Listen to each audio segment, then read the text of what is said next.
Gus Agus, nasibmu Gus. Seruput kopi dulu Gus, biar tenang dan gak deg-degan.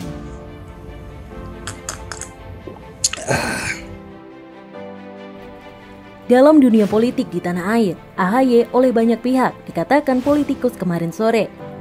Karir politiknya pertama kali terbaca saat yang bersangkutan maju di Pilgub DKI Jakarta 2017 silam. Nah, yang menarik itu kisah Agus Yudhoyono. Agus ini dipaksa mundur dari TNI oleh ayah tercintanya SBY, hanya supaya dia bisa ikut Pilgub DKI di tahun 2017. Akhirnya keluar dan ikut pilkada, meski akhirnya seperti kita tahu semua gagal total. Maka menumbuhkan kumis, jambang, dan tampil klimis biar terkesan berkarisma dan dewasa. Saat ini terlihat sedang gentol-gentolnya cari panggung agar disorot media. Praktis jika dihitung mundur, AHY baru sekitar 4 tahun terjun di dunia politik. Kendati demikian, AHY sudah menjadi ketua umum sebuah partai cukup besar, Partai Papan Tengah, menggantikan bapaknya. Partai yang dibuat dengan model demokratis ternyata sekarang jadi partai dinasti. Nggak cocok lah dengan namanya Partai Demokrat yang melambangkan demokrasi.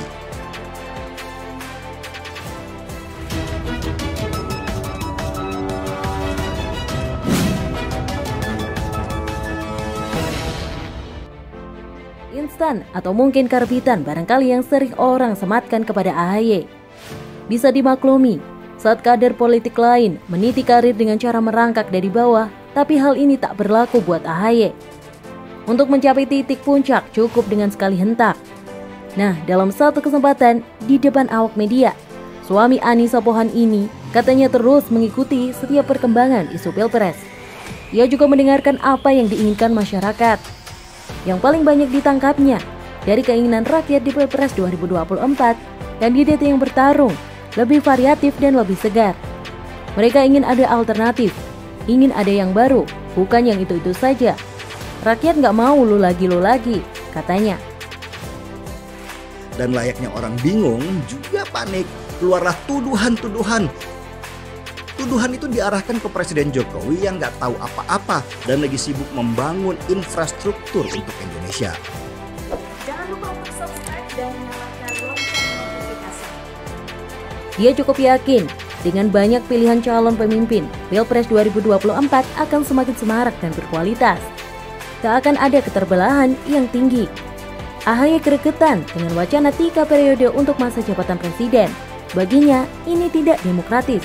AHY mengingatkan kembali tentang perjuangan reformasi yang baru berjalan 23 tahun. Salah satu amanatnya adalah tentang pembatasan masa jabatan presiden.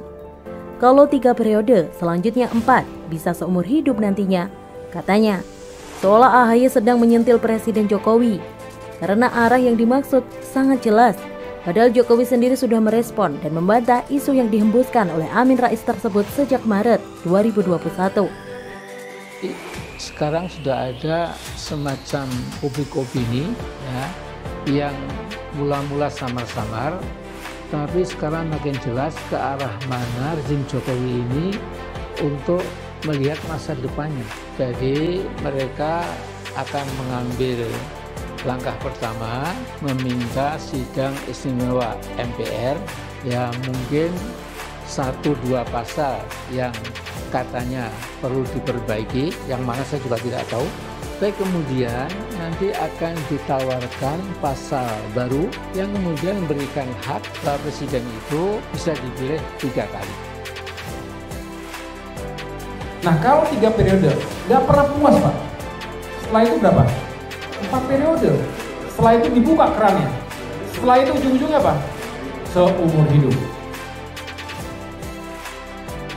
Apalagi yang harus saya sampaikan, bolak-balik ya sikap saya nggak berubah, dan saya tegaskan saya tidak ada niat, tidak ada juga berminat menjadi presiden 3 periode. Konstitusi mengamanahkan 2 periode. Itu yang harus kita jaga bersama-sama. Tapi entah mengapa AHY kembali mengungkitnya. Sebetulnya, apa peluang AHY dan partainya di 2024 ini? Bukannya kita takut berkompetisi, enggak. Itu kan kompetisi juga. Tapi ya jangan gitu-gitu banget lah. Kalau ingin berkuasa ya maksud saya seperti yang sudah kita ketahui bahwa ambang batas pencalonan presidensial threshold 20% dengan aturan ini otomatis yang berpeluang maju adalah partai besar. Apalagi kalau capresnya memborong partai. Bagaimana Demokrat? Demokrat tentu tahu diri dengan modal suara nasional 7,7% dan perolehan kursi DPR sebesar 9,7%. Partai AHY ini tak punya banyak pilihan. Untuk mengusung capres, Demokrat harus berkoalisi. Jika berkoalisi dengan hanya 2 partai, Demokrat hanya bisa dengan PDIP, Gerindra, dan Golkar. Dengan yang lain, minimal harus 3 partai. Tentu daya tawar politiknya lebih sulit lagi. Jika berkoalisi dengan PDIP, rasanya tidak mungkin terjadi. Sebab sejarah panjang antara Mega dan SBY di masa silam. Koalisi bagi PD Perjuangan, kerjasama politik itu basisnya harus ideologi. Dengan Demokrat berbeda, basisnya berbeda. Partai elektoral kami adalah partai ideologi, tetapi juga bertumpu pada kekuatan massa. Sehingga kami tegaskan dari DNA-nya berbeda kami dengan Partai Demokrat. Ini tegas-tegas saja supaya tidak ada juru-juru nikah yang ingin mempertemukan hal tersebut, karena beda. Kalau dengan Gerindra masih memungkinkan, tapi kasus soal Jenderal Kardus mungkin akan terulang kembali. Untuk partai besar yang sangat memungkinkan berkoalisi yaitu Partai Golkar. Dan ini pun sudah dilakukan pendekatan dengan mengadakan pertemuan. Katanya mereka ingin bernostalgia layaknya tahun 2004, mengulang sejarah kemenangan masa silam.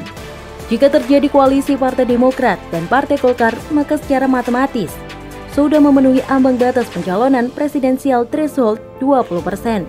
Tapi nampaknya dari kedua partai belum ada yang mau mengalah yang jadi wacapresnya jika benar mereka nanti berkoalisi.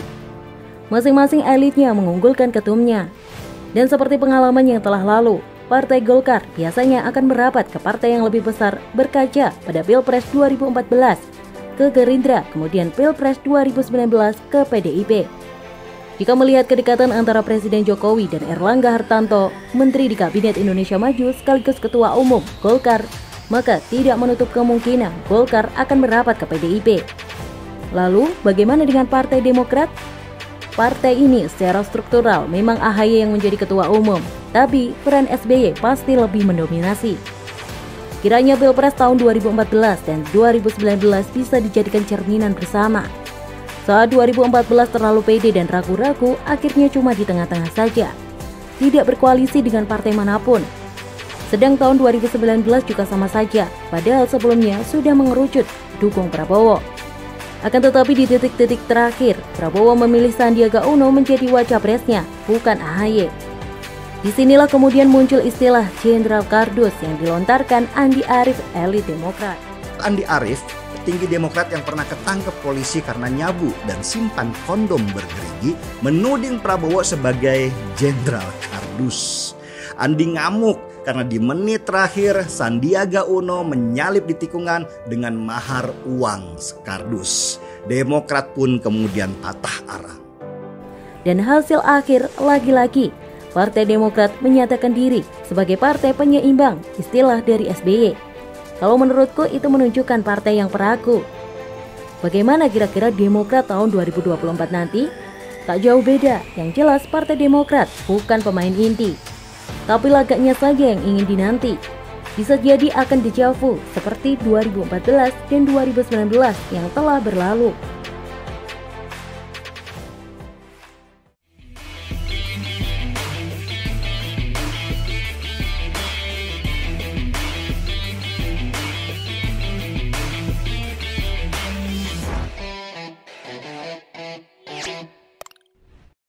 Jangan lupa untuk subscribe dan nyalakan lonceng notifikasinya.